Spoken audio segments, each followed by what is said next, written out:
మీ బిడ్డ ఒక్కడి మీద ఇంతమంది కలిసి ఏకమవుతా ఉన్నారు. ఒక చంద్రబాబు, ఒక ఈనాడు, ఒక ఆంధ్రజ్యోతి, ఒక టీవీ5, ఒక దత్తపుత్రుడు, ఒక బీజేపీ, ఒక కాంగ్రెస్, వీళ్ళందరికీ సరిపోరు అన్నట్టుగా నా ఇద్దరి చెల్లెమ్మలతో కుట్రలు కూడా చేస్తూ ఈరోజు రాజకీయాలు చేస్తా ఉన్నారు. ఆలోచన చేయమని అడుగుతా ఉన్నా. రాజకీయాలు ఏ స్థాయికి పతనమైపోయాయో గమనించమని కోరుతా ఉన్నా. ఇక మా చిన్నాన్నగారి విషయానికే వద్దాం.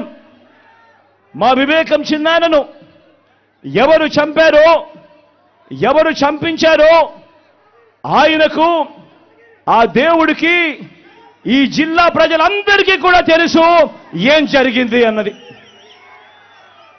కానీ బురద జల్లేందుకు ఇద్దరు చెల్లెమ్మలను ఎవరు పంపించారో, వారు వెనకాల ఎవరు ఉన్నారో మాత్రం మీ అందరికీ కూడా రోజు కనిపిస్తూనే ఉంది. ఇంకా ఆశ్చర్యం ఏమిటో తెలుసా? వివేకం చిన్నారను అతి దారుణంగా చంపి, అవును నేనే చంపాను అని అతి హేయంగా బహిరంగంగా చెప్పుకుంటూ తిరుగుతున్న హంతకుడికి మద్దతిస్తున్నది ఎవరు? మీరే రోజు చూస్తున్నారు కదా అని అడుగుతా ఉన్నాను.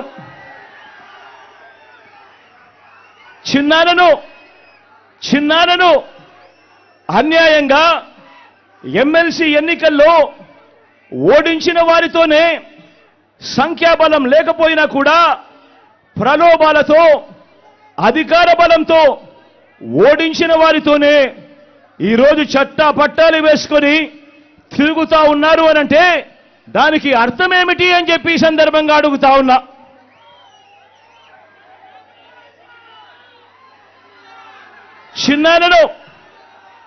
చిన్నానకు రెండో భార్య ఉన్న మాట వాస్తవం అవునా కాదా? ఆ రెండో భార్యతో తనకు సంతానం ఉన్న మాట వాస్తవం అవునా కాదా? అవినాష్ అక్కడికి ఎవరు ఫోన్ చేస్తే వెళ్ళాడు వంటి అనేక ప్రశ్నలు అవినాష్ తన అనేక ఇంటర్వ్యూస్లో, తన ప్రెస్ కాన్ఫరెన్స్లో తాను లేవనెత్తిన ప్రశ్నలు సహేతుకమే కదా అని చెప్పి ఎవరైనా అవినాష్ వైపు ఎవరైనా మాట్లాడితే చాలు వెంటనే వారి మీద కూడా అడ్డగోలు ఆరోపణలు చేస్తూ కుట్ర రాజకీయాలు చేస్తా ఉండడం ధర్మమేనా అని చెప్పి ఈ సందర్భంగా ప్రతి ఒక్కరిని కూడా అడుగుతా ఉన్నా. ఆలోచన చేయమని చెప్పి ప్రతి ఒక్కరిని కూడా అడుగుతా ఉన్నా. ఇలా చిన్నాన్నను ఓడించిన వారిని గెలిపించాలని తిరగడం కంటే దిగజారుడు రాజకీయాలు ఎక్కడైనా ఉంటాయా అని చెప్పి ఈ సందర్భంగా అడుగుతా ఉన్నా. మరో వంక కాంగ్రెస్ పార్టీకి ఓట్లు ఎన్నొచ్చాయి.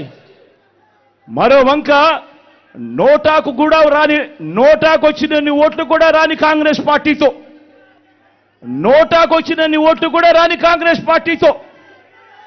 రాష్ట్రాన్ని విడగొట్టిన కాంగ్రెస్ పార్టీతో, ప్రత్యేక హోదాను విభజన చట్టంలో చేర్చకుండా రాష్ట్రాన్ని దుర్మార్గంగా విడగొట్టి రాష్ట్రానికి అన్యాయం చేసిన ఆ కాంగ్రెస్ పార్టీలో చేరి వైఎస్ఆర్ గారి పేరును ఆయన చనిపోయిన తర్వాత ఛార్జ్షీట్లో పెట్టిన ఆ కాంగ్రెస్ పార్టీకి మొత్తంగా వైఎస్ఆర్ గారి పేరునే తుడిచివేయాలని, కనబడకుండా చేయాలని ప్రయత్నిస్తున్న వారికి ఓటు వేయటము అనంటే దానివల్ల ఎవరికి లాభము అన్నది ప్రతి ఒక్కరూ కూడా ఆలోచన చేయమని కోరుతా ఉన్నా. అటువంటి కాంగ్రెస్ పార్టీకి ఓటు వేస్తే, మన ఓట్లు చీలిస్తే వచ్చే లాభం బాబుకు, బీజేపీ కూటమికి కాదా అని అడుగుతా ఉన్నాను. ఈ సందర్భంలో నేను ప్రతి ఒక్కరూ కూడా ఆలోచన చేయమని కోరుతా ఉండా. ఇదంతా కూడా మన ఓట్లను విడగొట్టి వాళ్ళను గెలిపించాలనే ప్రయత్నం కాదా అని అడుగుతా ఉన్నాను ఈ సందర్భంగా. అందరూ కూడా ఆలోచన చేయమని కోరుతా ఉన్నా. అసలు ఎవరికి వైఎస్ఆర్ గారి మీద ప్రేమ ఉంది